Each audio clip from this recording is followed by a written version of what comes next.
Shalom anak-anak Mi semuanya, selamat pagi. Apa kabar kamu hari ini? Semoga kamu semua dalam keadaan sehat ya nak. Sudah siap untuk belajar daring hari ini? Nah, jika sudah siap, yuk kita mulai pembelajaran kita hari ini dengan doa ya nak. Mari kita bersatu di dalam doa. Selamat pagi Bapa, kembali kami mengucap syukur kepadamu atas berkat dan kasih-Mu kepada kami, hingga kami dapat melakukan aktivitas kami dalam sehari-hari ini Tuhan. Tuhan, sebentar kami akan memulai pembelajaran kami, kiranya Engkau berkati kami, mampukan kami untuk memahami materi yang diberikan oleh guru kami Tuhan. Inilah doa kami Tuhan. Dalam nama Tuhan Yesus, kami berdoa. Amin.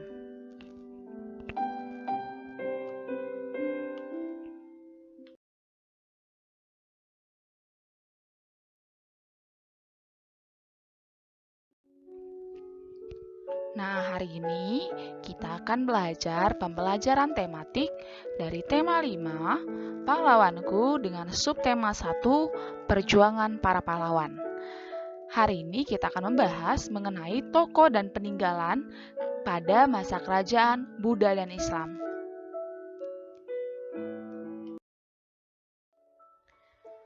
Nah, anak-anak Miss, pada pertemuan sebelumnya kita telah membaca cerita dari kisah Raja Purnawarman yang ada pada buku BOS tema 5 halaman 2.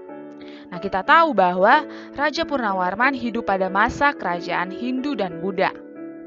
Pada masa itu, banyak kerajaan-kerajaan bercorak Hindu dan Buddha yang mampu mencapai kejayaannya. Nah, anak-anak Miss, kejayaan tersebut tidak terlepas dari pengaruh tokoh-tokoh penting pada masa itu, nak.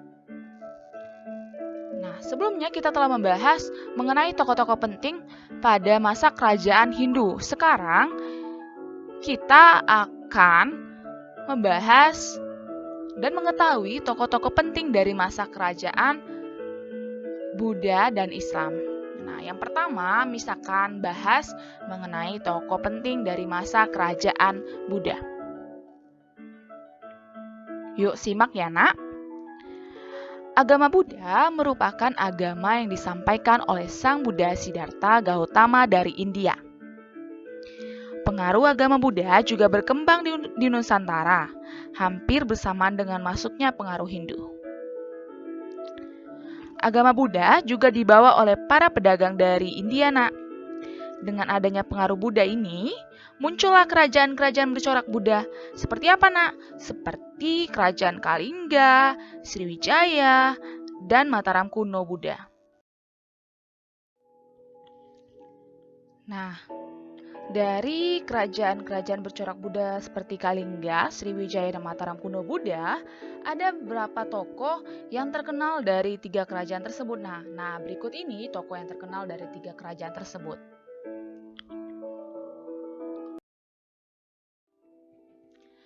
Yang pertama adalah Kerajaan Kalingga.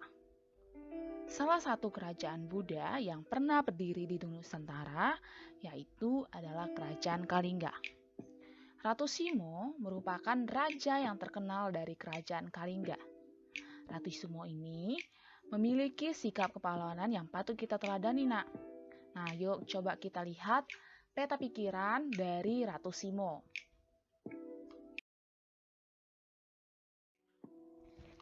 Nah, pertama, peristiwa penting yang dilakukan oleh Ratu Simo pada Kerajaan Kalingga adalah Kerajaan Kalingga mencapai puncak kejayaannya.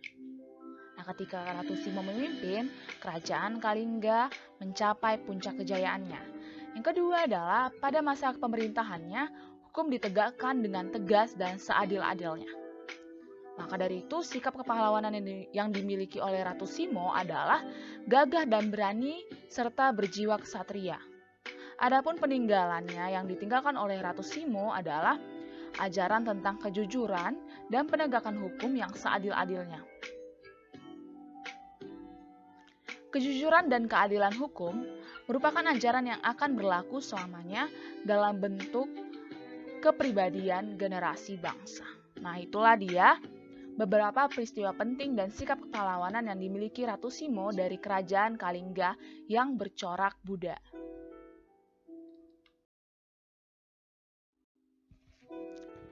Nah, yang kedua, kerajaan yang bercorak Buddha adalah Kerajaan Sriwijaya. Dan tokoh penting yang terkenal dari Kerajaan Sriwijaya ini adalah Raja Balaputra Dewa. Nah, Raja Balaputra ini merupakan raja dari Kerajaan Sriwijaya. Raja Balaputra Dewa memiliki sikap kepahlawanan, dan pengaruhnya masih bisa dirasakan hingga saat ini. Adapun peristiwa penting dan sikap-sikap kepahlawanan yang dimilikinya, yuk simak dulu peta pikiran yang telah Miss buat.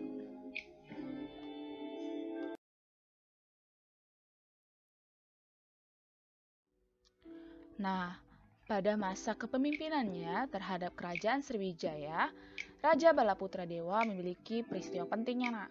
Yang pertama adalah Kerajaan Sriwijaya mencapai puncak kejayaannya. Jadi, ketika Raja Balaputra Dewa memimpin Kerajaan Sriwijaya mencapai puncak kejayaannya. Dan banyak pemuda dari Sriwijaya dikirim ke Nalanda, India untuk memperdalam agama Buddha. Nah, sikap kepemimpin kepahlawanan yang dimiliki Raja Balaputra Dewa adalah gagah dan berani serta berjiwa kesatria. Adapun peninggalan yang ditinggalkan dari Raja Balaputra Dewa ini dan masih diingat oleh masyarakat sekitar adalah kepeduliannya terhadap agama dan pendidikannya.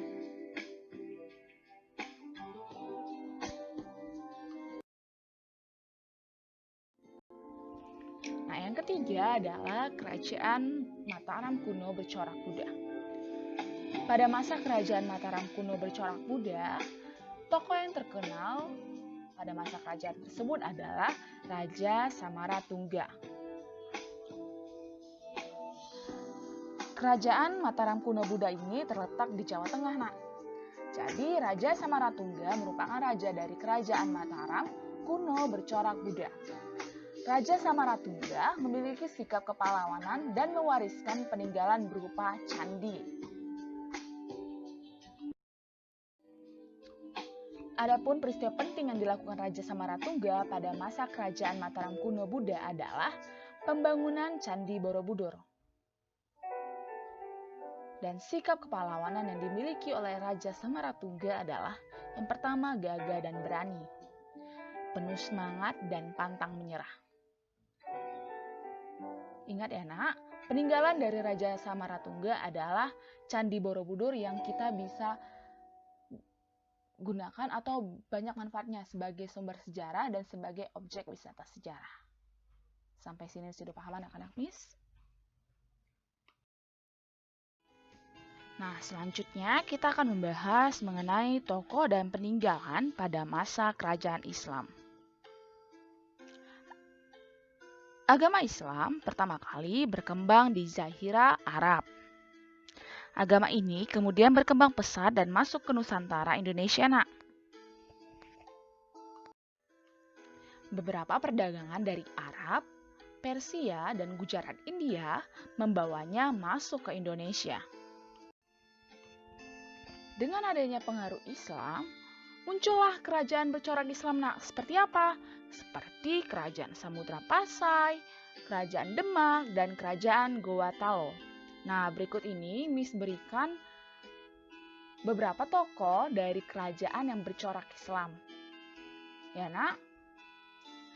Dan Miss buat dalam bentuk peta pikiran. Yang pertama adalah Sultan Malik Al-Saleh dari Kerajaan Samudra Pasai. Kerajaan Samudra Pasai ini terletak di Aceh Utara di sekitaran kota Lok Sumawe, nak. Nah, Sultan Malik Al-Saleh ini merupakan pendiri Kerajaan Samudra Pasai. Sikap kepahlawanan yang dimiliki oleh Sultan Malik Al-Saleh ini adalah gagah dan berani, penuh semangat dan pantang menyerah, ya, nak. Nah, peninggalan yang ditinggalkan oleh Sultan Malik Al-Saleh ini adalah Nisan Sultan Malik Al-Saleh yang sekarang dijadikan sumber sejarah dan sebagai objek wisata sejarah dan religi. Selanjutnya, yang kedua adalah Raden Patah dari Kerajaan Demak.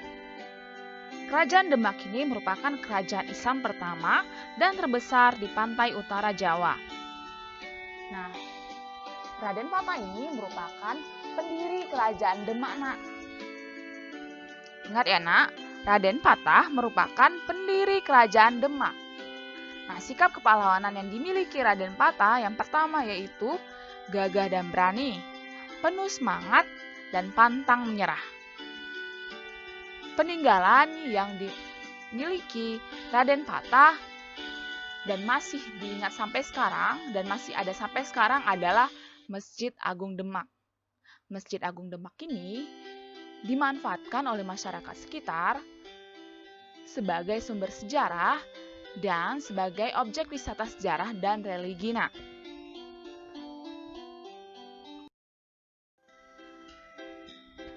selanjutnya, tokoh penting dari masa kerajaan bercorak Islam yang ketiga adalah Sultan Ageng Tirtayasa dari Kerajaan Banten. Ingat anak, Sultan Ageng Tirtayasa dari Kerajaan Banten.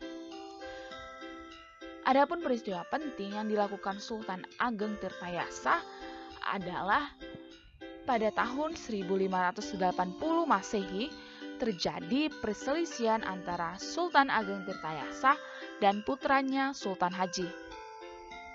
Keadaan itu dimanfaatkan oleh VOC untuk melakukan politik adu domba. Sikap kepahlawanan yang dimiliki Sultan Ageng Tirtayasa adalah bekerja sama. Sultan Ageng Tirtayasa rela berkorban, gagah berani. Ia berjiwa ksatria, penuh semangat, dan pantang menyerah.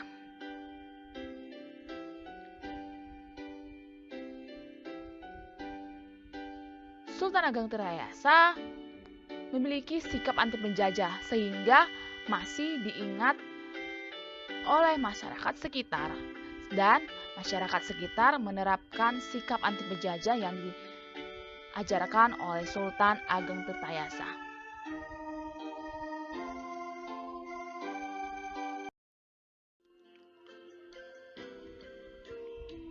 Tokoh penting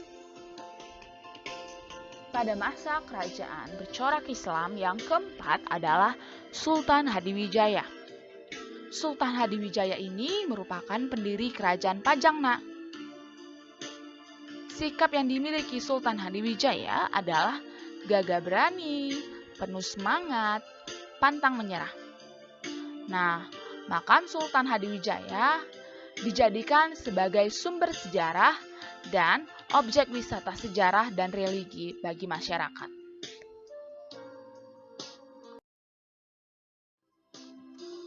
Nah, selanjutnya adalah Sultan Hairun dari Kerajaan Ternate. Kerajaan Ternate merupakan kerajaan Islam tertua di Nusantara, Nak. Kerajaan ini didirikan oleh Baab Masyur Malamo pada tahun 1257. Ingat ya, Nak, Kerajaan Ternate ini didirikan oleh Baab Masyur Malomo pada tahun 1257.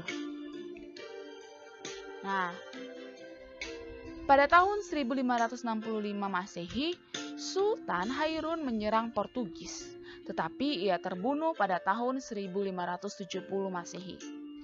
Adapun sikap kepahlawanan yang dimiliki Sultan Hairun adalah ikhlas berjuang, gagah berani, berjiwa ksatria, penuh semangat, dan pantang menyerah.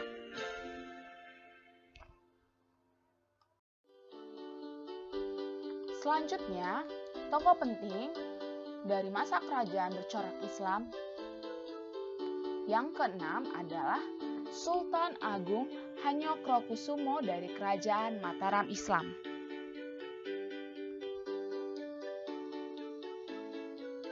Pada tahun 1628 dan 1629, beliau yaitu Sultan Agung Hanyokrokokusumo, melakukan serangan terhadap VOC di Batavia, Nak. Tetapi gagal karena wabah penyakit, kelaparan, dan tentaranya tercerai-berai dalam perjalanan pulang. Nah, sikap yang dimiliki oleh Sultan Agung Hanyokrokokusumo ini adalah gagah berani, penuh semangat, pantang menyerah.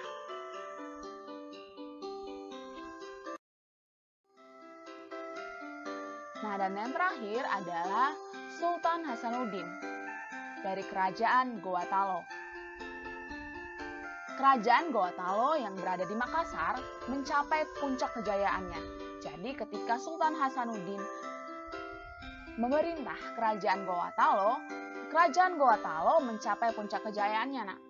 Sehingga ia mendapatkan julukan ayam jantan dari timur karena ia berani melawan Belanda yang menghalangi pelaut Makassar membeli rempah-rempah dari Maluku.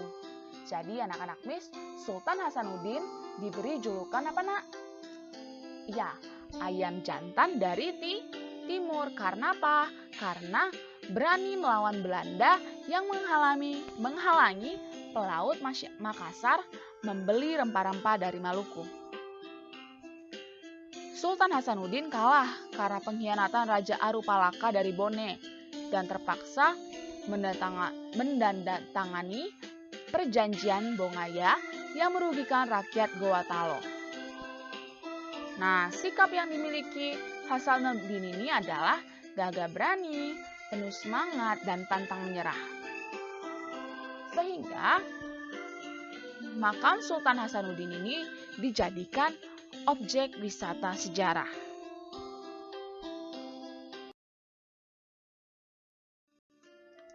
Nah, anak-anak Miss, kita sudah mengenal beberapa tokoh dan peninggalan kerajaan Hindu, Buddha, dan Islam.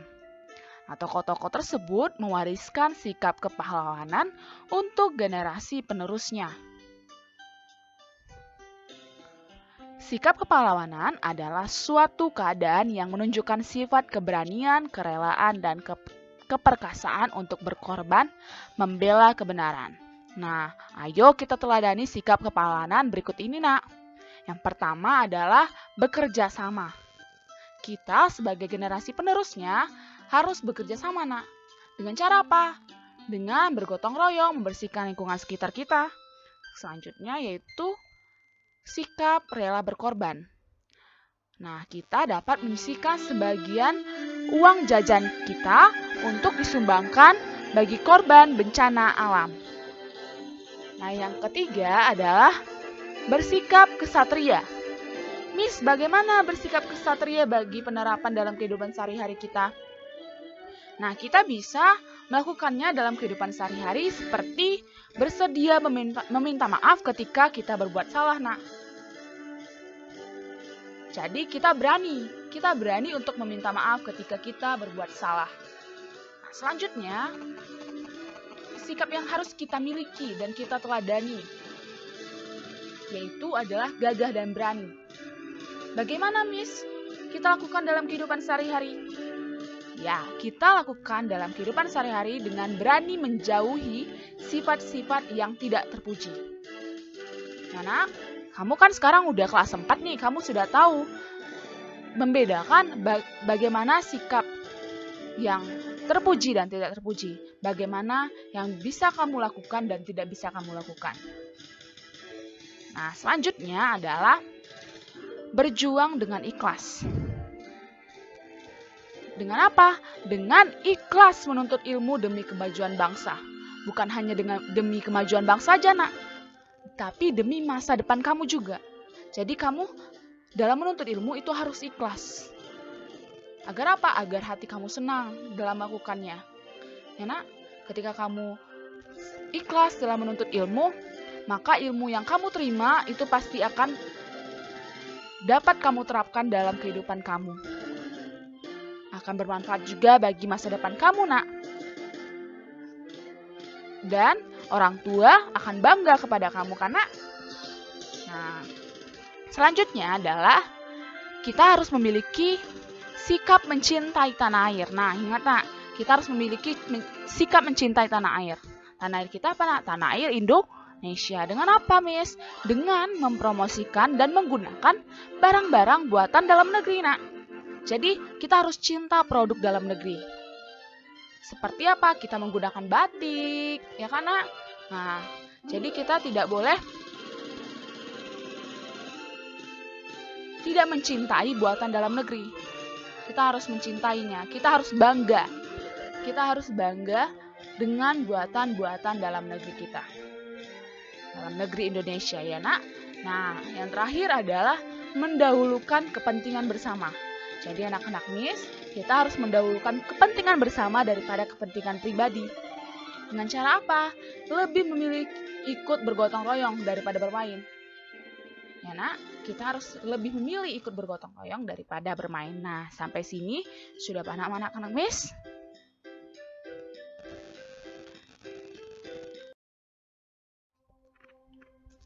Nah, anak-anak Miss, sekarang Miss akan membahas mengenai bentuk-bentuk peninggalan sejarah pada masa kerajaan Hindu, Buddha, dan Islam. Ingat anak, bentuk peninggalan sejarah pada masa kerajaan Hindu, Buddha, dan Islam. Nah, hampir setiap kerajaan yang bercorak Hindu, Buddha, atau Islam meninggalkan berbagai benda sejarahnya. Nah, peninggalan sejarah merupakan sisa peninggalan masa lampau berupa benda maupun budaya, Nak.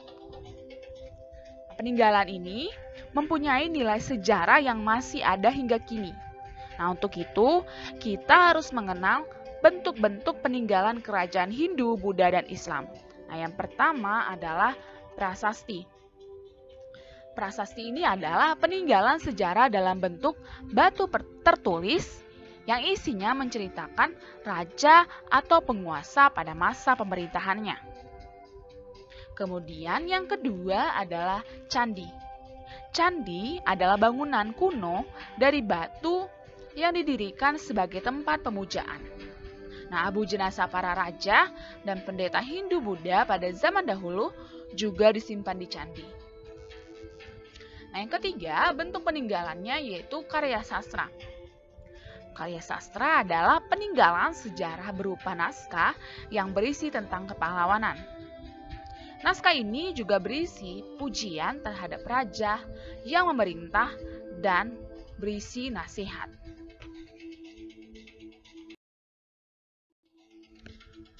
Nah, yang selanjutnya adalah patung atau arca.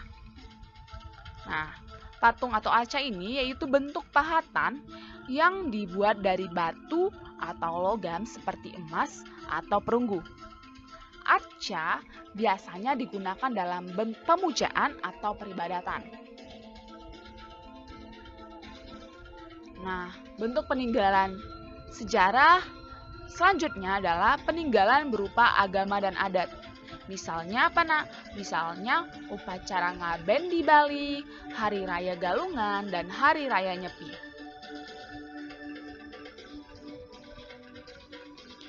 Nah, selanjutnya yang keenam adalah nisan. Nisan adalah sebuah penanda dari suatu makam atau kuburan. Nah, bentuk peninggalan sejarah yang ketujuh adalah istana atau keraton. Istana atau keraton ini adalah tempat tinggal raja beserta kerabatnya, Nak. Istana atau keraton merupakan pusat pemerintahan suatu kerajaan. Nah, bentuk peninggalan sejarah yang ke-8 adalah benteng. Benteng ini merupakan bentuk bangunan yang dibuat untuk keamanan dan pertahanan pada waktu perang. Nah, yang selanjutnya, yang ke-9 adalah masjid. Nah, masjid ini merupakan bangunan suci tempat umat muslim beribadah atau melakukan sholat.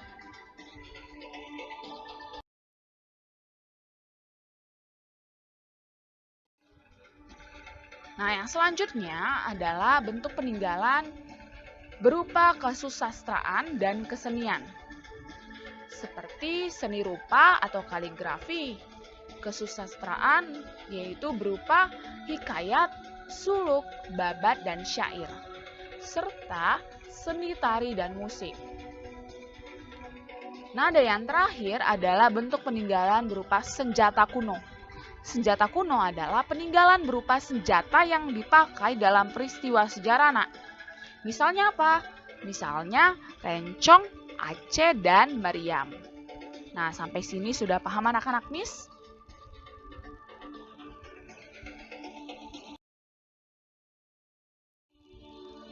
Nah, anak-anak Miss, dari penjelasan yang Miss berikan tadi dan penjelasan yang kamu simak hari ini, kita telah tahu berbagai bentuk peninggalan sejarah pada masa kerajaan Hindu, Buddha, dan Islam. Nah, kita tahu bahwa benda-benda peninggalan sejarah merupakan harta warisan yang berharga bagi suatu bangsa. Nah, peninggalan sejarah dapat menjadi bukti bahwa bangsa kita, bangsa Indonesia ini memiliki budaya yang tinggi, Nak. Oleh sebab itu, kita sebagai generasi penerusnya harus ya, Nak, menjaga dan melestarikan. Jadi wajib menjaga dan melestarikan peninggalan sejarah. Dengan cara apa, Miss? Ya, dengan cara yang pertama, tidak merusak benda-benda peninggalan sejarah. Menjaga kebersihan lingkungan dan tempat peninggalan sejarah. Lalu dengan cara menaati tata tertib yang ada di lingkungan peninggalan sejarah. Selanjutnya, tidak mengambil, mencuri ataupun bahkan menjual benda-benda peninggalan sejarah. Nah, selanjutnya yaitu dengan cara mempromosikan benda atau tempat bersejarah sebagai daerah tujuan wisata. Nah, yang ini yang penting, Nak. Yang terakhir adalah melakukan perawatan, pemeliharaan, dan pemugaran terhadap bangunan sejarah seperti candi, keraton, ataupun benteng. Nah, sudah paham anak-anak Miss? Jadi, cara ini harus kita terapkan untuk menjaga dan melestarikan peninggalan sejarah. Oke, Nak? Nah, sekian dulu pembelajaran kita hari ini. Mari kita akhiri pembelajaran hari ini dengan berdoa. Mari kita bersatu dalam doa. Terima kasih Bapa, kami telah selesai dalam proses pembelajaran hari ini, Tuhan. Tuhan, kiranya apa yang kami pelajari hari ini dapat kami pahami dan dapat kami ingat, Tuhan. Inilah doa kami, dalam nama Tuhan Yesus kami berdoa, amin.